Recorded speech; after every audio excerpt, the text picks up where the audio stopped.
Imagine this for a second. You're sitting in a classroom, you open your history textbook, and the story of World War II goes something like this. Hitler invades Poland. Britain and France declare war. There's Dunkirk, the Battle of Britain, Pearl Harbor pulls the United States in, D-Day happens, the Allies win, the atomic bombs are dropped on Japan, and then the war is over.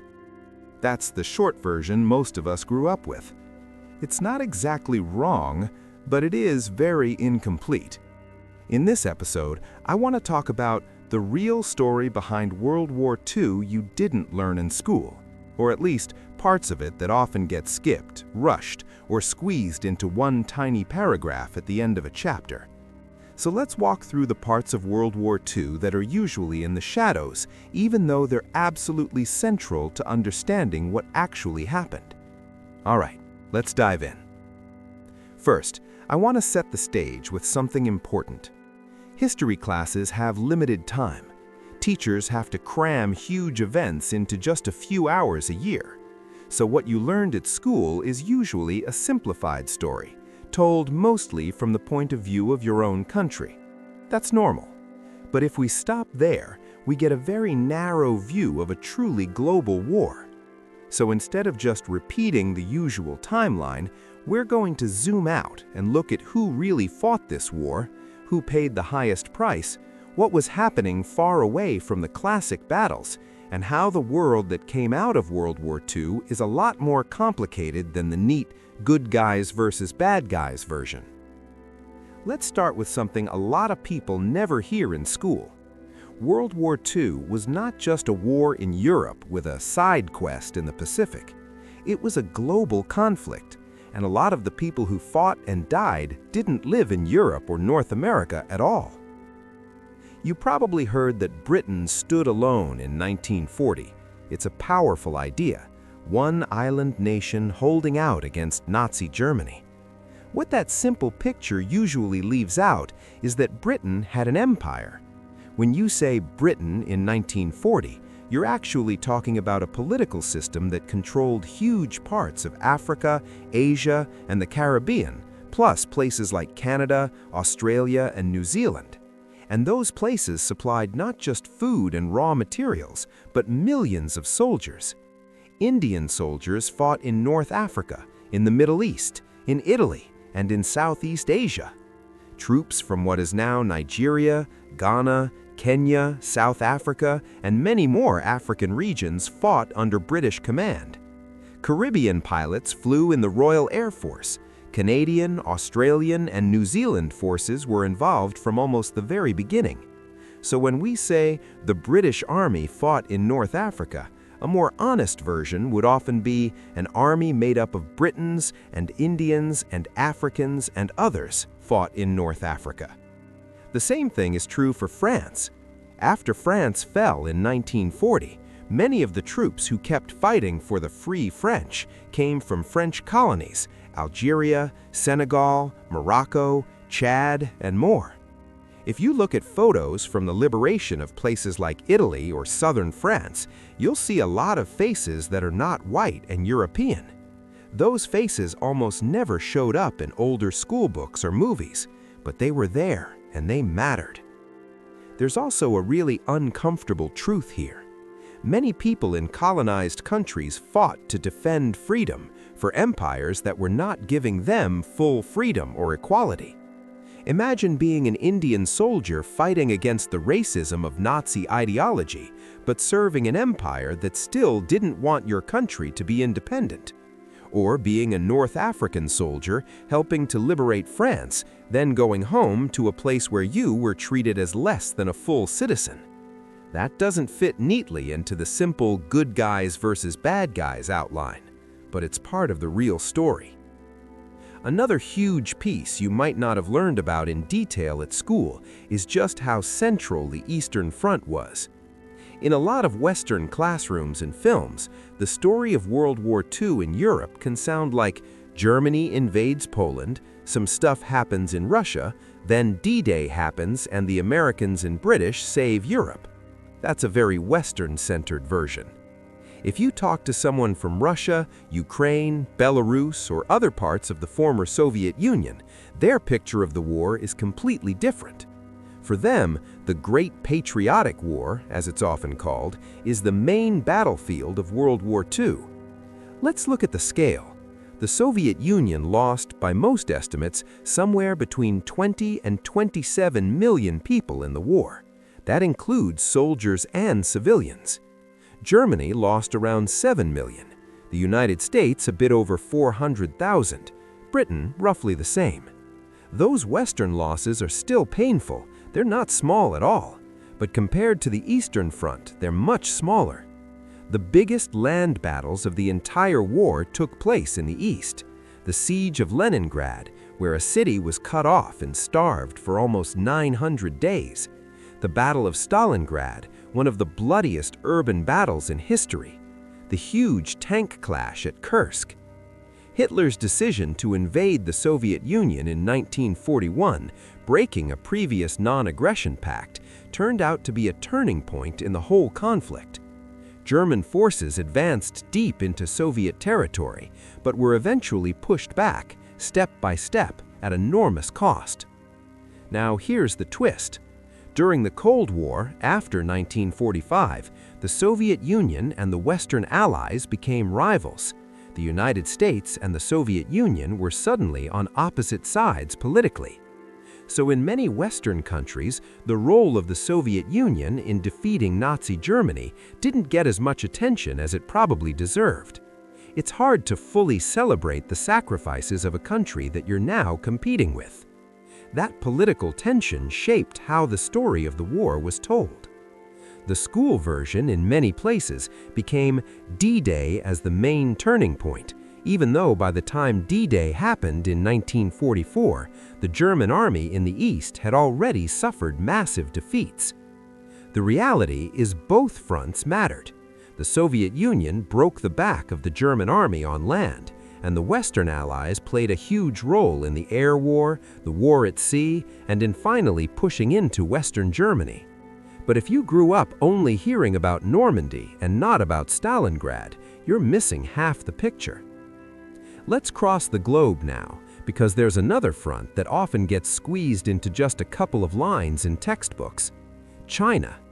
If you grew up outside of East Asia, you might have heard that Japan invaded China before World War II, and that's it. But what actually happened there is much, much bigger. China had been at war with Japan since 1937, some would say even since 1931, with the invasion of Manchuria. That means when the war in Europe started in 1939, China had already been at war for years. The conflict between Japan and China was brutal. Some of you may have heard of the Nanjing Massacre, where over a period of weeks, a huge number of civilians were killed after Japanese forces took the city of Nanjing. Across occupied parts of China, there were mass killings, forced labor, and terrible suffering.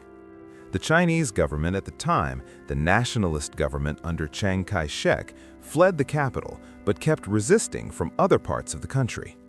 At the same time, Chinese communist forces under Mao Zedong were also fighting Japan and sometimes also competing with the nationalists.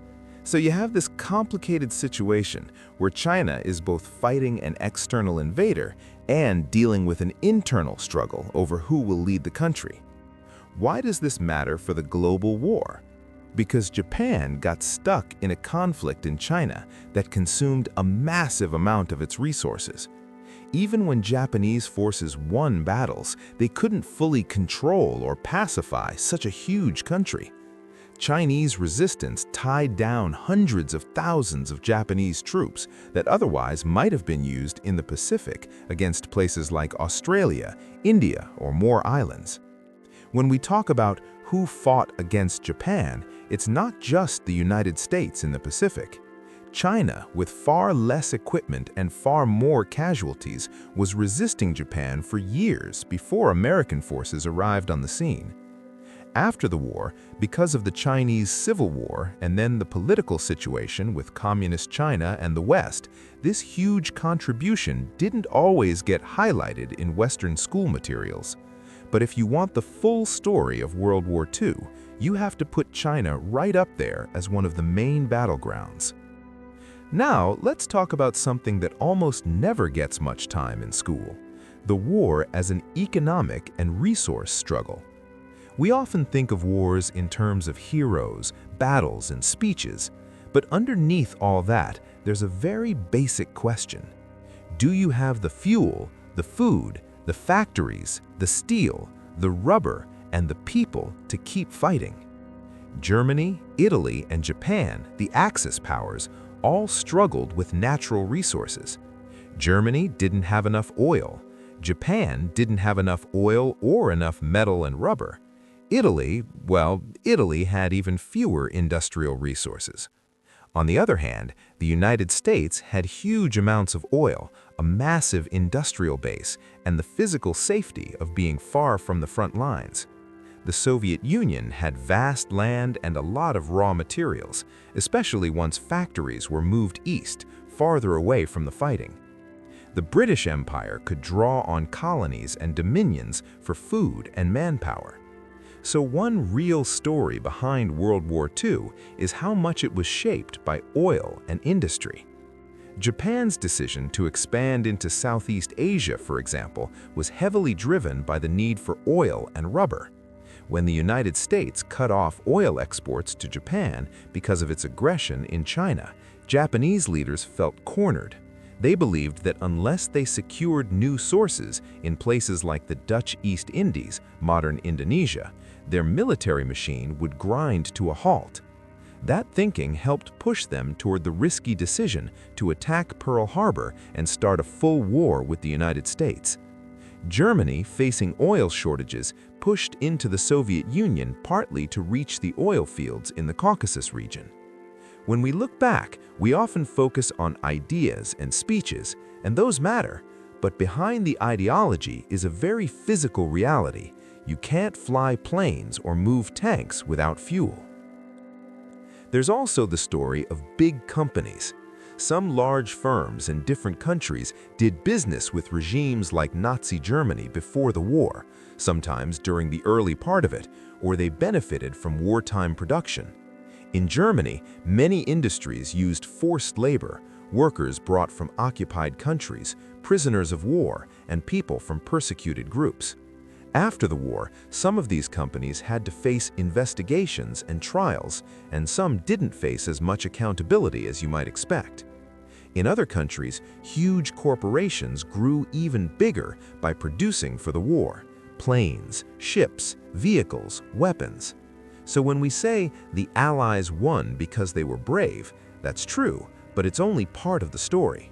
They also won because their combined industrial power, plus the resources from colonies and allies, outproduced the Axis by a wide margin.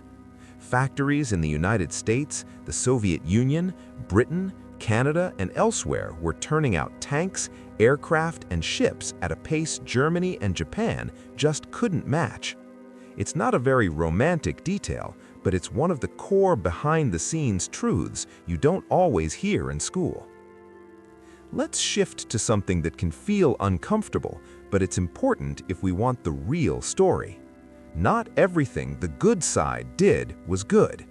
Now, to be clear, the Nazi regime and its allies launched aggressive wars, committed genocide, and carried out mass murder on a scale that is absolutely unique in its combination of ideology, planning, and technology. Nothing I'm about to say changes or excuses that. But sometimes, school lessons paint the Allied side as if they always acted perfectly. The reality is more complicated. Take the United States, for example. After the attack on Pearl Harbor, the U.S. government forcibly relocated and confined around 120,000 people of Japanese ancestry from the West Coast. Most of them were American citizens. They were not charged with crimes. They were not given fair trials. They were simply taken from their homes, made to sell or leave behind their belongings, and put in camps in remote areas. At the time, this was justified as a security measure, but there was no proof that these communities as a whole were a danger. Decades later, the US government formally apologized and admitted it was based on prejudice and fear, not solid evidence. That's one example of how even democratic countries can cross serious lines in wartime. In the British Empire during the war, there were mass detentions of political opponents, especially in colonies. In India, the 1943 Bengal famine killed millions of people. There's still debate over the exact causes, but many historians argue that British wartime policies, including how food and shipping were prioritized, made the crisis much worse and slowed down relief. Then there's the Allied bombing campaign in Europe. The Allies bombed German cities very heavily, especially toward the end of the war: Hamburg, Dresden, Cologne, and others. The goal was partly to damage industry, but also explicitly to break morale by destroying city centers. This meant that large numbers of civilians died, including people who opposed the Nazi regime. At the time, Allied leaders believed this was necessary to speed up victory. After the war, some of these bombings, especially Dresden, became the subject of moral debate. Again, nothing here erases the responsibility of the Axis leadership for starting the war and committing enormous crimes. But if we really want the full picture, we have to admit, even the side that was right to fight that war made choices that harmed innocent people. That's one of the hardest lessons that doesn't always fit comfortably into a school textbook. Let's talk about resistance. In the school version, we often hear, "France fell, then later it was liberated." That skips over a lot. In occupied Europe, millions of people had to decide how to live under foreign control. Some collaborated, some tried to keep their heads down and survive, some resisted secretly. The resistance movements were incredibly varied. In France, there were groups of students, workers, farmers, former soldiers, and people from many political backgrounds, communists, conservatives, and everything in between, who formed underground networks. They helped downed Allied pilots escape. They sabotaged railway lines and factories. They printed secret newspapers. They gathered intelligence and passed it to London. In Poland, the underground resistance created one of the largest secret armies in Europe. They had networks in cities and in the countryside. They organized uprisings, like the Warsaw Uprising in 1944, which tragically was crushed with huge civilian casualties. There were resistance fighters in Yugoslavia, Greece, Italy, the Netherlands, Norway, and many other places. In the Soviet Union, partisans fought behind German lines, sabotaging supply routes and attacking isolated units. In Asia, there were resistance movements in places occupied by Japan, in China, of course, but also in the Philippines, Vietnam, Indonesia, and beyond. These stories can be messy. Not every group had the same goals. Sometimes resistance fighters had their own political visions for after the war that clashed with their temporary allies. But they show us something important. World War II wasn't just armies moving on maps. It was also ordinary people making incredibly risky choices in their daily lives, hiding someone in a basement, passing a note, cutting a wire, refusing an order. Because these acts were secret and dangerous to talk about at the time, a lot of them never made it into the simple official stories. Later on, some of these resistance stories have been recorded in memoirs and interviews, but there are many we'll never fully know. Another real story behind World War II has to do with information, spies, code breakers, propaganda, and secrecy. In school, you might see a small paragraph about code breaking at Bletchley Park or the Enigma machine, and that's it. but the intelligence war was huge. The Allies were reading lots of German messages encrypted by the Enigma machine, thanks to the work of Polish, British, and other mathematicians and engineers. They were also breaking parts of Japanese communications, which helped win battles like Midway. On the flip side, German and Japanese intelligence also had successes and failures. Intelligence isn't just about reading codes, it's also about deception. We're talking about fake army units built from inflatable tanks, false radio traffic, dummy aircraft, planted documents, and carefully arranged leaks of information to trick the enemy. The D-Day invasion of Normandy was surrounded by a whole web of deception operations to make Germany think the main landing would be at a different location. We look back now and say D-Day was a surprise. That surprise didn't just happen, it was engineered. The full scale of these secret efforts wasn't made public for decades after the war. Many of the people who worked breaking codes or running deception campaigns couldn't talk about it, even to their own families, for a long time.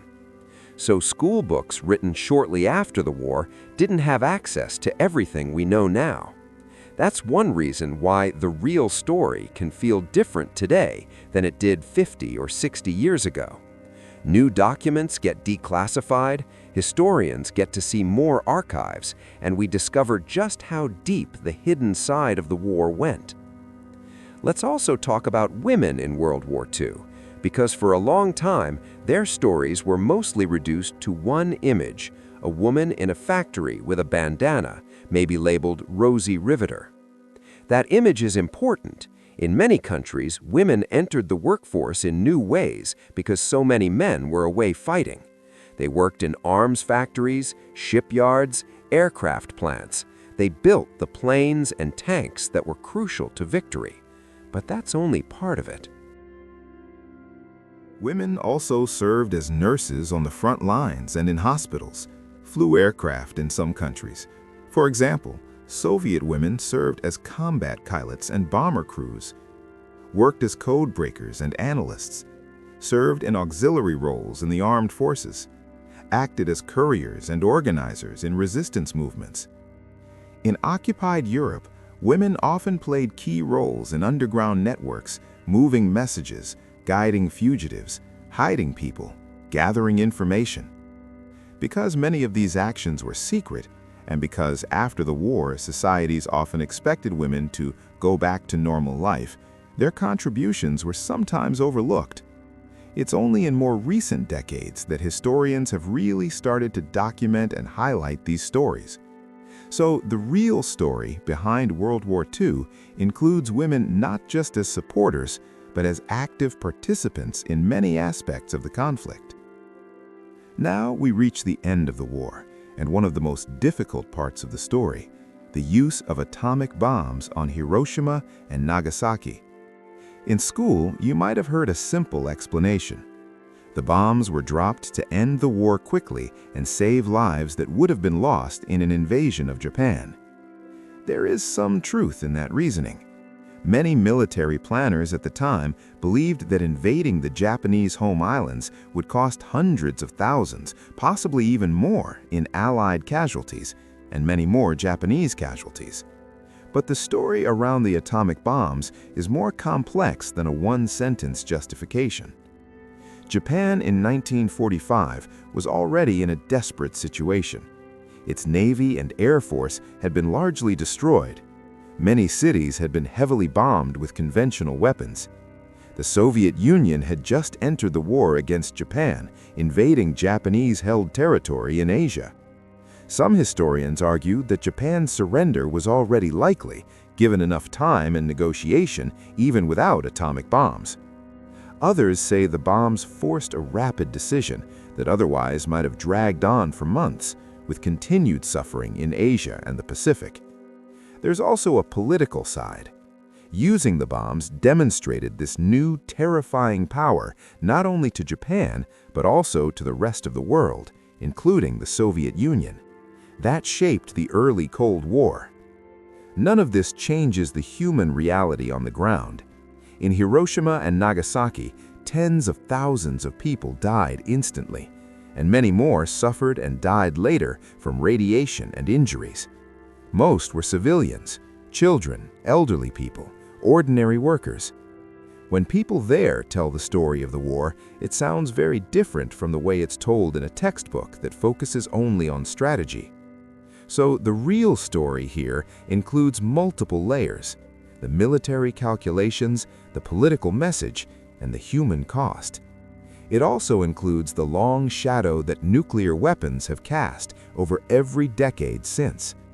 After 1945, the world entered a new era where humanity had the power to destroy itself on a global scale. That's a direct legacy of World War II. We're getting close to the end of our journey, but there's one more big theme: what happened after the war and how that shaped what we were taught. When the fighting stopped, countries didn't just go back to how things were before. Old empires began to break apart. India, which had contributed massively to the British war effort, gained independence in 1947. So did Pakistan. Over the following decades, countries in Africa, Asia, and the Middle East fought for and won independence from European colonial rule. In many cases, veterans who had served in the war came home with new expectations. They had fought against dictatorship, against racism, against the idea that some nations had the right to dominate others. It became harder to justify old colonial systems after claiming the war was about freedom. At the same time, the Cold War began, a tense standoff between the United States and its allies and the Soviet Union and its allies. This new rivalry had a huge impact on how World War II was remembered. In the West, stories that highlighted Soviet sacrifices sometimes got less emphasis because the Soviet Union was now seen as the main threat. In the Soviet Union, certain uncomfortable topics were downplayed or censored, like the early Nazi-Soviet pact or certain wartime mistakes by Soviet leaders. In former colonies, textbooks written by colonial powers often focused on European perspectives, even when local people had fought and died in large numbers. So the version of World War II that made it into schools was filtered through politics, through national pride, and through the limits of what documents were available at the time. Over the last few decades, as archives have opened and as more countries have written their own histories, a fuller picture has started to emerge. We now talk more about colonized soldiers, Chinese resistance, Eastern Front losses, wartime injustices by all sides, women's roles, and the hidden work of code breakers and resistance fighters. But there's still a gap between that rich, complex story and the simple outline many of us first heard in school. So when we say the real story behind World War II you didn't learn in school, what do we actually mean? We don't mean that everything you learned was a lie. We mean that the war was more global than many of us were told. The most intense fighting and the heaviest losses often happened far from the places that dominate Western movies and textbooks. People from colonized nations and from Asia, Africa, and the Caribbean were central to the Allied war effort. The Allies, while fighting a necessary and just war against a brutal enemy, also made choices that harmed innocent people. Intelligence, economics, and industry mattered as much as heroism on the battlefield. Women were not just supporting characters, but active participants. And the way we remember the war was shaped by the politics that came after it. The real story is not a neat, clean movie. It's complicated. It's sometimes inspiring, sometimes deeply painful, and often full of people making hard choices in impossible situations. Why does this matter? Because how we understand World War II shapes how we think about war, about power, about justice, and about our responsibilities today. If we only keep the simple version, it's easy to fall into "our side is always right" and "history is just heroes and villains." When we look at the full picture, we see that good causes can be defended in bad ways, that ordinary people in every country can show both courage and cruelty, that prejudice and fear can twist even democratic societies into doing things they later regret, and that the people who most often pay the price are not the ones making the decisions at the top. So as we step away from this long look at World War II, maybe the most important question isn't who was totally right and who was totally wrong. We actually know the answer to that on the big moral level. The deeper question is, what can we learn from the parts of the story that were left out of the schoolbook version? Can we pay more attention to the voices that were ignored, the colonized soldier, the woman in the resistance, the family in a bombed city, the person in a camp, the code breaker in a quiet room? Can we remember that behind flags and uniforms there are humans that laugh, cry, fear, hope, just like us? And can we use that fuller understanding to be a little more careful about how we treat each other now, what leaders we trust, what ideologies we support, and what we're willing to excuse because it's a time of crisis? World War II is not just a story about the past, it's a mirror that still reflects back some hard truths about the present. Thank you for walking through this with me, for being willing to look beyond the simple version, and for listening with an open mind and a respectful heart. Thank you everyone for spending 30 minutes of your time watching. Please don't forget to subscribe, like, and share this video. Thank you.